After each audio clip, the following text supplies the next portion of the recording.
హైదరాబాద్ లో కన్సల్టేషన్ మరియు 3,500 రూపాయల colour Doppler test Avis hospitals లో ఉచితంగా పొందండి.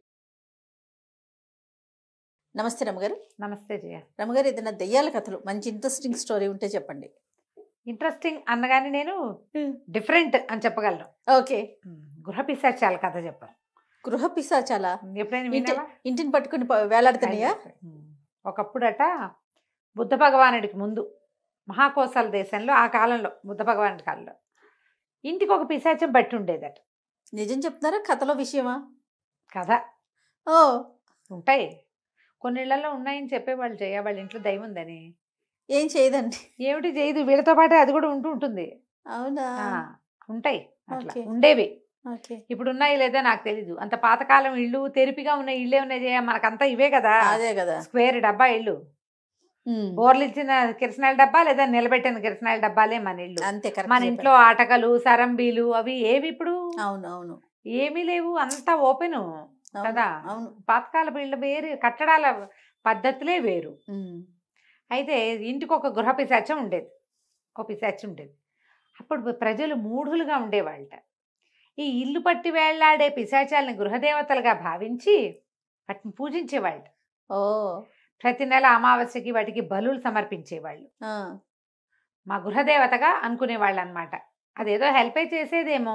ఓకే. మరి హెల్ప్ చేసేది, దాని ఏదైనా చెడు జరిగితే దాని కోపం వచ్చిందని భావించి ఏదో బలి ఇచ్చేవాళ్ళు. వీళ్ళేవో బలి పెడుతున్నారు కదా అని అది ఊరుకునేది. అలా జరిగేవట. ఇది సరదా కథే సుమి. అక్కడి నుంచి ఏమైందట, ఆ ప్రాంతంలో, ఈ మహాకోశల దేశంలో అపర్ణుడని ఒక క్షత్రియుడు ఒక ఆయన ఉండేవాడు. ఓకే. మంచి గుర్రాలు, సరదా గుర్రాలు ఉండేవి. బాగా మంచి అశ్వశాల బ్రహ్మాండంగా ఉండేది. వాళ్ళ ఇంట్లో ఉండే గృహ పిశాచానికి గుర్రాల పని చూడడం అంటే ఇష్టం. అదే గుర్రాలకి నీళ్లు పెట్టేది, గడ్డి మేత అన్నీ వేసేది, మాలిష్ చేసేది. పిశాచాలని రోజు చూడటం అలవాటై ఆ గుర్రాలు కూడా సకిలిచ్చేవి కదా. మామూలుగా మనకేం చెప్పుకుంటారంటే, జంతువులకి ఇట్లా గాల్లో మనుషులకి నేకడేకి కనపడనివి ఏమైనా కనిపిస్తే జంతువుకు పసిగడుతుంది. కుక్కలు అరుస్తాయి, ఎడ్లు అవి బుసలు కొడతాయి, అలా చెప్తారు. ఎద్దు బుస కట్టింది, ఘాట్లో ఎద్దు బుస కొట్టింది అంటారు. అదేంటంటే వాటికి కనపడతాయి. ఈ కనిపించినా కూడా చిన్నప్పటి నుంచి తమని అది చూడటం వల్ల గుర్రాలు ఏమనేవి కాదు. ఈ గుర్రాల శాలలో ఒక నల్ల గుర్రం ఉండేదట. అదంటే భలే ఇష్టంట ఈ పిశాచానికి. అందుకని ఏం చేసేట, దానికి ఎక్స్ట్రా గడ్డి, దానికి ఎక్స్ట్రా దాణా, దాని మాలిష్ నున్నగా, దాని ప్లేస్ ఎప్పుడు క్లీన్గా అలా చేసి పెట్టేది. ఓకే. అయితే ఒకనాడు ఈ అపర్ణుడు శాలలోకి వచ్చి, కాసా కుర్రాడు ఒకడు ఉండేవాడు. కాసావాడంటే ఈ గుర్రాల పని చేసే వాళ్ళని కాసావాళ్ళు అంటారు. ఈ కాసా పదం మీరు ఎక్కడైనా విన్నా వినకపోయినా విశ్వనాథ సత్యనారాయణ గారి 1000 పడగల్లో కాసావాడు పేరు కనపడుతుంది. అది ఏమైనా జాతో వృత్తో నాకు తెలియదు జయ, కానీ ఈ పేరు పురాతన పుస్తకాల్లో ఉంది. 1000 పడగల్లో అక్షరాలా కనపడుతుంది. కాసావాళ్ళు గుర్రాలు, ఆ గొడ్ల పని చేసేవాళ్ళు అనమాట. ఈ కాసా కుర్రాన్ని ఆయన గట్టిగా కేకలేసట, ఏరా ఏమిట్రా ఈ గుర్రానికి ఏమి దానికే ఎక్కువ చేస్తున్నావు, మిగిలిన గుర్రాలను వదిలిపెట్టేస్తున్నావు అంటే వాడన్నట్ట, బాబు నాదేం లేదు బాబు, గృహదేవతే చూసుకుంటుంది నల్లగుర్రాన్ని. నల్లగుర్రపు సేవంతా గృహదేవతేనండి. నేను ఊరికే తీసుకొచ్చి లోపల కట్టేస్తున్నాను, అంతకంటే ఏం చేయటం లేదండి. సేవంతా నల్ల దేవతే చేస్తుందండి అన్నాడు. ఓ 10 రోజులు గడిచాక ఓ రోజు ఈయన ఎందులోకి వచ్చాడు, పశువుల శాలలోకి వస్తే, ఆ గుర్రాల శాలలోకి వస్తే ఈయన నల్లగుర్రం దగ్గర ఇంత గడ్డి ఉంది వేసిందిట. ఈయన ఏం చేసేట, ఏమిటి ఇంత గడ్డి మేటు ఉంది దీని దగ్గర అని ఇటా కొంచెం మేటు సగం తీసి, అంతెందుకు దానికి, అదే కదా, మిగిలిన వాటి బీట్లలో వేయిపోయాడు. ఆ గాళ్ళు ఉంటాయి కదా, ఆ ఘాట్లో వేయిపోయాడు. వేయిపోయేసరికి చచ్చి కోపం వచ్చేసి చాచి కొట్టించ మెడ మీద బొక్క బొరల పడ్డాడు ఆయన. అంటే గడ్డి తీయద్దని చెప్తోంది అని అర్థం చేసుకుని గృహపిశాచి కోపం వచ్చిందని ఊరుకున్నాడు. భలే కొట్టింది. తర్వాత దసరా పండగ వచ్చిందట కొన్నాళ్ళకి. వస్తే ఏమైందట, ఈయన ఏం చేశాడు, బాగా పెద్ద విందు చేసి పూజలు అవి చేశారు 10 రోజులు. 10వ నాడు అందరికీ పిండి వంటలు చేసి పని వాళ్ళందరికీ భోజనం పెట్టాడు. గృహదేవతకు కూడా చక్కగా బలి పెట్టించి అందరికీ బట్టలు పెట్టి, గృహదేవత కూడా ఒక జత పట్టుబట్టలు పెట్టాడు. ఓకే. పట్టుబట్టలు చూసి మురిసి ముక్కచెక్కలైపోయిందట. దసరాలు వెళ్ళేసరికి వానలు వస్తూ ఉంటాయి కాదు, ఎంతో కొంత వాన వస్తుంది. అయితే ఏమైందట, ఆ పూట ఆ రోజు రాత్రికి సాయంకాలం నుంచి మధ్యాహ్నం భోజనాలు అయినాయి. సాయంకాలం అయ్యేసరికి గుర్రాలను అట్లా బయటికి తీసుకెళ్లారు. అవి వెనక్కి వచ్చేసరికి వాన పట్టుకుంది. గుర్రాలు వేసుకుని కొంతమంది వెళ్ళారు, కొన్ని పిల్లలు కూడా వాటి వెనకాల పరిగెత్తి. ఓకే. తిరిగి వచ్చేసారు. తిరిగి వచ్చాక ఎవరి దారిని వాళ్ళు దిగేశారు. దిగేసి పని వాళ్ళు ఎవరి దారిని వాళ్ళు సర్దుకుంటారు. వాటిని ఘాట్లో కట్టేసే పని ఎవరిది? పిశాచంది. అంతేగా. ఈయనేమో ఇది తదా ఒళ్ళు తడిసిపోయింది, పరిగెత్తుకుంటూ వెళ్ళి ఆ ఘాట్లో కట్టేయండి, వాటిని కట్టేయి అని కేకేసి ఇంట్లోకి వెళ్ళిపోయాడు. ఆయన తలకాయ దుడుచుకుని బట్టలు మార్చుకుని కాస్త తలక పొగేసుకుని వాకిట్లోకి వచ్చేసారు కల్లా గుర్రాలన్నీ బయట నుంచున్నాయట. పండగ కదా, కుర్రాళ్ళందరికీ సెలవు ఇచ్చేశారు. అందరూ గుర్రాలు దిగేసి వెళ్ళిపోయారు. గృహదేవత ఉంది కదా ఇక్కడ పని చేయటానికి. గుర్రాలు చలికి వణుకుతున్నాయట తడిసిపోయి. తగ్గి కేక పెట్టాడు. ఏమిటి గుర్రాలను ఘాట్లో కట్టి అంటే, ఆ కడతానులే ఉండు, బట్టలు తడిసిపోతాయి అని చెప్పిందట. పట్టుబట్టలు కట్టుకుని పిశాచము బయట నుంచి బయట నుంచి వానందం తిలకిస్తోంది. అంటే అంతకుముందు గుర్రం ఇంపార్టెంట్, గుర్రం కంటే పట్టుబట్టలు ఇంపార్టెంట్. పిశాచాలకు బట్టలు అవసరం ఉంటాయా? కానీ అది మాత్రం బట్టలు కట్టుకుందిట. ఇది ఒక కథ చెప్తారు, ఎంత సరదాగా ఉంటాయో. రెండో కథ చెప్తారు ఇందులో, మొత్తం 3 కథలు. ఇంకో చోట ఒక 2 అన్నదమ్ములు ఉండేవాళ్ళ, పక్క పక్క పొలాలు. అన్నకి బాగా పండేది, తమ్ముడికి తక్కువ పండేది. అన్న పొలం ఎందుకు పండేదో తెలియదు. అయితే ఒకరోజు రాత్రిపూట కాపలాగి అన్నగారు వస్తే, ఒక చిన్న పొట్టిగా ఉన్నవాడు ఒక కంకి ఇట్లా భుజాన్ని వేసుకుని వస్తున్నట్టు, వడ్ల కంకి. ఇది నవ్వొచ్చింది. వాడు ఎట్లా ఉన్నాడు? సన్నగా ఈన పుల్లల్లే ఉండి ఇంతే ఉన్నాడు, మనిషి కనపడుతున్నాడు, కంకులు మోసుకొస్తున్నాడు.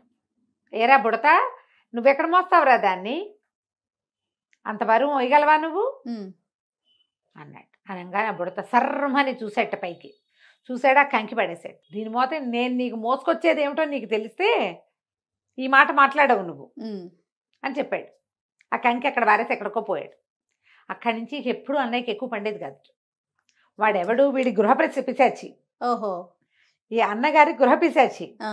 వాడు అన్నగారి మీద ప్రేమతోటి, అంటే తనకి బలి పెడతాడు కాబట్టి చిట్టి ప్రాణం, వాడి చిన్న పర్సనాలిటీ.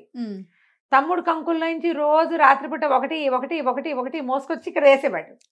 అందుకే అన్నయ్యకి ఎక్కువ పండేది. ఎప్పుడైతే ఎరా బుడత అనగానే ఒళ్ళు మండిపోయింది. బుడత అయితే మాత్రం, బుడత అంటే కోపం రాదు. అదే కదా, పొట్టి వాళ్ళకి నువ్వు పొట్టి అంటే కోపం వస్తుంది, సహజంగా వస్తుందా. ఆ తర్వాత మళ్ళీ పండలేదట అన్నయ్యకి ఎక్స్ట్రా. ఓహో, మామూలుగానే ఉండేది. వాళ్ళు ఎంత పండించారో అంతే. తమ్ముడికి మాత్రం ఎక్కువ పండినట్టు కనపడేది అన్నయ్య కంటే. ఎందుకంటే యాక్చువల్ అసలు పంట ఎవరిది? తమ్ముడిదే. ఆ బుడత పిశాచే ఆ మోసుకొస్తూ ఉండేది. వీళ్ళ పక్కన ఇంకొకళ్ళు ఉండేవాళ్ళు, 2 అన్నదమ్ములు. ఎంత బాగా పంటలు పండేవో. ఒకళ్ళకేమో గడ్డి ఎక్కువ వచ్చేది, ఒకళ్ళకి ధాన్యం ఎక్కువ వచ్చేదట.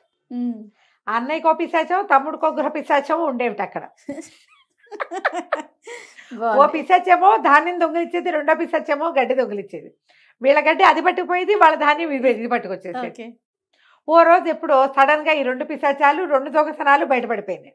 ఎదురు బదురు అయ్యేసరికి పిచ్చిగా కొట్టేసుకుని మొత్తం చేనంతా తొక్కి పారేసినాయి అవి. అయ్యయ్యో, అటు గడ్డి లేదు, ఇటు ధాన్యము లేదు. కొట్టు తెచ్చి మొత్తం పంటంతా పాడు చేసేసినాయి. ఇలా ఎన్ని పిశాచాల కథలో ఉండేవట. ఈ బుద్ధుడు వచ్చాక పిశాచాలు పారిపోయినాయి. ఆయన చేయించిన ఎన్నో రకాల వైద్యాలతోటి భూత నివృత్తి అయ్యేదట.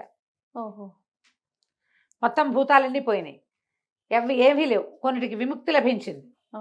భూతాలు ఎందుకుంటాయి? వాటికి పై లోకానికి వెళ్ళేందుకు దారిలోకి ఇక్కడ వేళ్లాడుతూ ఉంటాయి. వాటికి ముక్తి లభించేసింది బుద్ధుడు వచ్చాక.